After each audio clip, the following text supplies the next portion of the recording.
Selamat pagi anak-anakku dimanapun berada.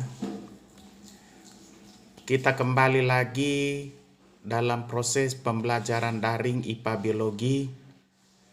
Kita lanjut materi dari perubahan kimia. Buka buku paket kalian halaman 84. Lanjutan dari perubahan kimia, yaitu perubahan kimia dapat kita amati dalam kehidupan sehari-hari. Peristiwa yang menunjukkan perubahan kimia diantaranya adalah sebagai berikut: kertas yang terbakar, lampu yang berpijar, fotosintesis pada tumbuhan, pembusukan bahan organik, peragian bahan pangan, dan pencampuran zat kimia. Itulah merupakan salah satu contoh perubahan kimia. Kita lihat satu persatu kertas yang terbakar. Proses pembakaran seringkali kalian jumpai dalam kehidupan sehari-hari. Contohnya, pembakaran kertas. Pembakaran yang terbakar atau kertas yang terbakar akan berubah menjadi zat baru dengan ditandai perubahan warna menjadi warna hitam. Jadi kertas yang sudah terbakar yang menjadi warna hitam tidak kembali lagi berwarna putih. Jadi inilah yang disebut dengan perubahan kimia. Salah satu perubahan yang tidak kembali lagi ke asal mula. Itu perubahan kimia. Yang kedua, lampu yang berpijar. Di dalam atau pada malam hari, siang hari, dalam kehidupan sehari-hari, kalian akan melihat lampu pijar dan lampu neon menyala. Bagaimana cara kerja lampu pijar tersebut? Jika kalian lihat lampu pijar dengan saksama, maka kalian akan menemukan kumparan kawat tipis dalam lampu pijar yang disebut filamen. Filamen dibuat dari tungsten yang akan menghasilkan panas jika dialiri listrik. Filamen tungsten tersebut akan lebih panas lagi jika energi panasnya menghasilkan cahaya. Jadi lampu yang berpijar merupakan contoh perubahan kimia. Yang ketiga, fotosintesis pada tumbuhan. Kalau kalian perhatikan tanaman yang tumbuh di sekitar pekarangan rumah kalian, pada umumnya tumbuhan memiliki daun yang berwarna hijau. Hal itu disebabkan oleh adanya kloroplas yang mengandung klorofil atau zat hijau daun. Energi sinar matahari diserap oleh klorofil dan digunakan untuk menghasilkan karbohidrat melalui proses fotosintesis. Fotosintesis hanya dapat berlangsung jika tersedia klorofil dan cahaya, terutama sinar matahari. Jadi fotosintesis adalah contoh perubahan kimia yang disebabkan oleh cahaya matahari. Yang keempat, pembusukan bahan organik. Bahan organik seperti makanan, buah-buahan atau sayur-sayuran yang disimpan pada suhu ruang dapat membusuk. Pembusukan terjadi karena aktivitas bakteri dan jamur yang menghasilkan zat tertentu sehingga dapat mempercepat pembusukan makanan. Terjadinya perubahan warna dan munculnya bau busuk menunjukkan telah terbentuknya zat baru yang sebelumnya tidak ada di dalam bahan organik tersebut. Jadi pembusukan bahan makanan atau bahan organik oleh bakteri atau jamur merupakan salah satu contoh perubahan kimia. Jadi kalian barangkali di rumah pernah melihat nasi yang sudah basi, atau sayur-sayuran atau kue ataupun makanan apapun yang rasanya basi atau bau tengik atau bau busuk, itu karena sudah ada organisme atau mikroorganisme bakteri pembusuk di dalamnya bekerja yang menjadi busuknya makanan tersebut. Jadi makanan tersebut tidak bisa kembali ke makanan seperti semula. Inilah salah satu contoh perubahan kimia. Yang berikutnya peragian bahan pangan. Peragian adalah proses yang menghasilkan minuman atau makanan melalui fermentasi. Ragi merupakan bahan yang dapat menyebabkan terjadinya proses fermentasi. Ragi mengandung mikroorganisme agar dapat melakukan fermentasi melalui media biakan sampai tempat tumbuhnya mikroorganisme tersebut. Media biakan dapat berbentuk butiran-butiran kecil atau cairan. Ragi digunakan dalam industri makanan untuk membuat makanan dan minuman hasil fermentasi seperti acar, tempe, tape, dan roti.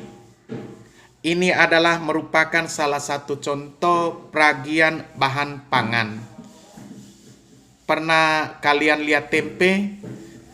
Di tempe itu ada jamurnya yang warna putih. Ada hifa-hifa namanya, itu seperti benang-benang putih. Itu adalah hasil peragian. Yang berikut adalah pencampuran zat kimia. Perubahan kimia dapat terjadi jika kita mencampurkan dua atau lebih zat bersama-sama. Pencampuran asam sulfat pekat dengan gula akan menghasilkan karbon. Pencampuran soda kue dengan cuka akan menghasilkan zat baru, yaitu gas karbon dioksida. Contoh perubahan kimia lain karena pencampuran zat kimia adalah natrium hipoklorat yang ditambahkan ke dalam air kolam renang. Tujuannya untuk membunuh bakteri dan membuat air kolam renang terlihat lebih jernih. Contoh yang lain, batu tawas. Batu tawas itu dimasukkan di dalam sumur yang kotor, ya, sehingga lama-kelamaan air sumur itu kelihatan jernih karena ada tawas yang dimasukkan. Anak-anakku sekalian, di halaman 86 ada tugas. Ya, ada tugas. Di situ lakukan tugas berikut bersama temanmu. Tapi ini tidak mungkin kau lakukan bersama temanmu. Kalau boleh kau lakukan di rumah setelah ada waktu senggang, ya, atau sore hari kau lakukan. Campurlah air dan sirup merah. Kalau ada sirup, air dan sirup. Yang kedua, campurlah susu murni dengan jeruk nipis. Coba kau campur susu, ada susu sunset atau susu apa, baru peras jeruk nipis. Amatilah yang terjadi dari kedua percobaan tersebut. Manakah yang termasuk perubahan fisika atau perubahan kimia? Diskusikanlah dan hubungkan dengan senyawa dan campuran selanjutnya. Ya, buatlah laporan dan presentasikanlah. Nah, kalau sudah kau lakukan, nanti kau lapor di saya, Pak, saya sudah lakukan. Bahwa yang termasuk perubahan kimia apa, yang termasuk perubahan fisika itu apa. Oke anakku, kalau ada waktu, ya, kalaupun bisa, kalau tidak bisa tidak dipaksa. Nah, kita lanjut. Ada uji diri 3.2. Ada 3 nomor di situ. Sebutkan contoh perubahan fisika yang terjadi pada air. Yang kedua, sebutkanlah perubahan yang terjadi jika logam natrium dimasukkan ke dalam air. Yang ketiga, apakah tanda sayuran atau makanan telah mengalami perubahan kimia? Ada 3 anakku. Kalau kau tidak tahu, kalau kau pusing untuk melihat di buku, barangkali kurang paham, silakan cari di Google. Ya.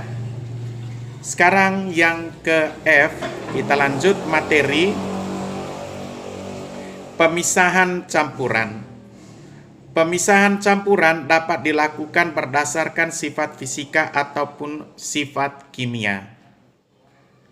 Yang pertama, pemisahan campuran berdasarkan sifat fisika. Suatu campuran dapat dipisahkan berdasarkan sifat fisika saat dalam campuran tersebut. Berikut ini ada beberapa cara pemisahan campuran berdasarkan sifat fisika. Yang pertama, penyaringan atau filtrasi. Pernah melakukan saringan teh atau saring kopi ataupun saring apa saja di rumah? Apakah penyaringan itu saat kalian mencuci sayuran, kalian akan menempatkan sayuran dalam wadah yang berlubang-lubang? Tujuannya agar air yang digunakan untuk mencuci dan kotoran yang terdapat pada sayuran terbuang melalui lubang tersebut. Ataupun kau pernah saring air teh, ya, air, gula, dan teh. Pernah kau saring, baru ampas tehnya itu tertinggal di saringan. Begitu juga jika kalian ingin membuat kue atau kue-kue bolu misalnya ya, atau kue-kue lain, tepung yang akan digunakan diayak terlebih dahulu. Pengayakan bertujuan agar kotoran yang ada di dalam tepung tidak terbawa ke dalam adonan dan tepung yang digunakan adalah tepung yang halus atau tidak menggumpal. Metode yang kalian gunakan untuk memisahkan sayuran dan tepung dari kotorannya atau teh dari ampas teh disebut dengan penyaringan atau filtrasi. Nah, untuk memahami metode penyaringan, lakukan kegiatan berikut. Ya. Silakan anak-anakku lakukan di rumah. Ya, bikin teh, air, gula, dan serbuk teh. Baru kau campur, kau diamkan, baru kau saring. Ya, kau saring. Nah, kau lihat ampas-ampas teh itu tertinggal di saringan. Ya. Sekarang yang berikut penguapan atau evaporasi. Bagaimana caranya memisahkan campuran garam dari air laut? Jika kalian menggunakan metode penyaringan, metode tersebut kurang tepat karena garam mudah larut dalam air sehingga dapat melewati kertas saring.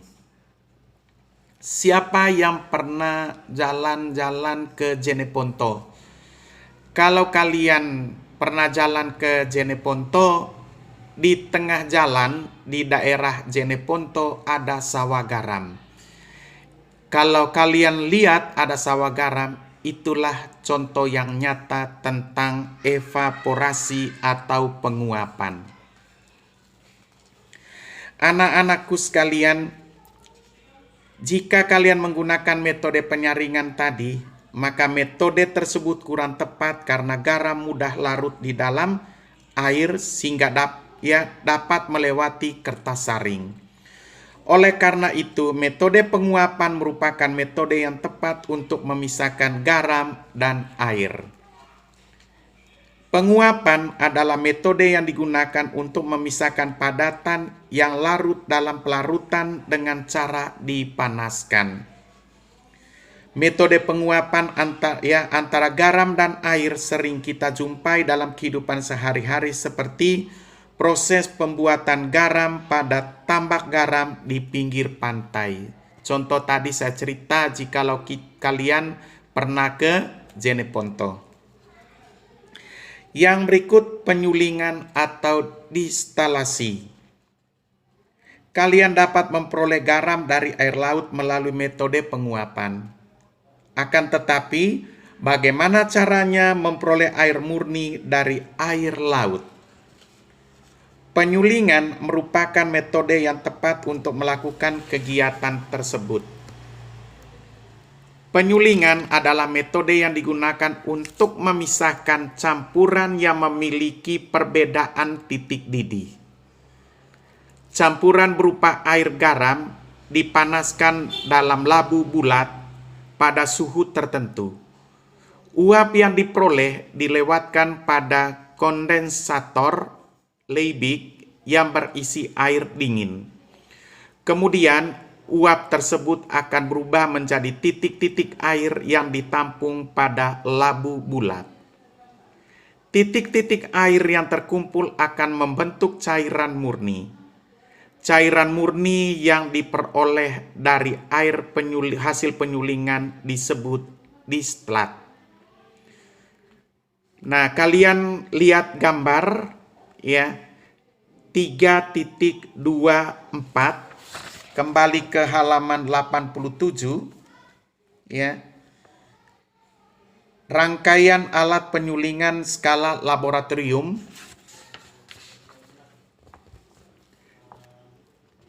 Halaman 87 3.24 itu merupakan rangkaian alat penyulingan di laboratorium. Zat lain yang diperoleh dari proses penyulingan adalah minyak bumi, minuman anggur, dan minyak wangi. Itu contoh cara penyulingan. Kalian juga pernah barangkali lihat kalau ibu ya masak air di rumah pakai panci. Lah, coba kalian buka tutup panci. Di atas pancinya itu ada titik-titik air. Ya, titik-titik air. Titik-titik air ini adalah air yang murni sekali, tanpa ada kotoran. Yang sebenarnya ini adalah merupakan salah satu contoh kecil penyulingan. Nah, yang berikut sublimasi. Pemisahan campuran zat padat dilakukan dengan sublimasi, yaitu mengubah wujud zat padat menjadi gas atau dari wujud gas menjadi zat padat. Sublimasi dilakukan dengan pemanasan untuk mendapatkan gas dari zat yang akan dipisahkan. Pada saat yang sama, suhu diturunkan sehingga gas yang terbentuk akan berubah kembali menjadi padat. Contoh zat yang dapat menyublim antara lain iodin, ya, I2, es krim, ya. Sebenarnya di sini es krim, bukan es krim. Di buku Anda es krim. Es krim maksudnya dry ice, kapur barus, dan amonium klorida, NH4Cl. Ya. Pernah lihat kapur barus? Atau ada kapur barus yang simpan di toilet, yang digantung di toilet, pewangi atau pengharum toilet.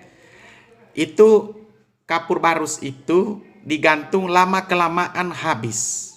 Ya, begitu juga kapur barus yang simpan di lemari, lama-kelamaan habis. Ini adalah peristiwa sublimasi.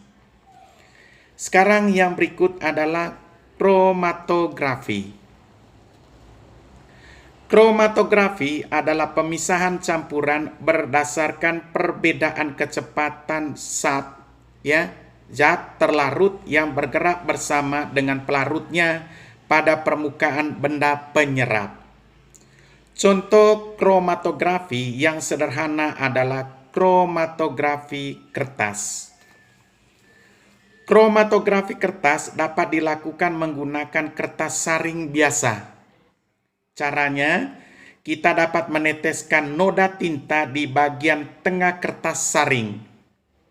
Lalu ujung kertas saring dicelupkan ke dalam gelas yang berisi air. Saat air merembes naik, noda tinta juga merembet naik atau terlusi. Komponen zat warna tinta yang lebih mudah larut akan bergerak lebih cepat. Komponen yang kurang larut akan bergerak lambat. Dengan demikian, komponen tersebut dapat dipisahkan. Hasil kromatografi disebut kromatogram. Anak-anakku bisa coba di rumah, ya. Penjelasan materi ini kalian bisa coba di rumah kalau ada waktu dan kalau ada bahan. Kalau tidak ada, jangan dipaksa. Ya. Oke, anak-anakku, di halaman 89 di situ ada kegiatan 3.6. Ya.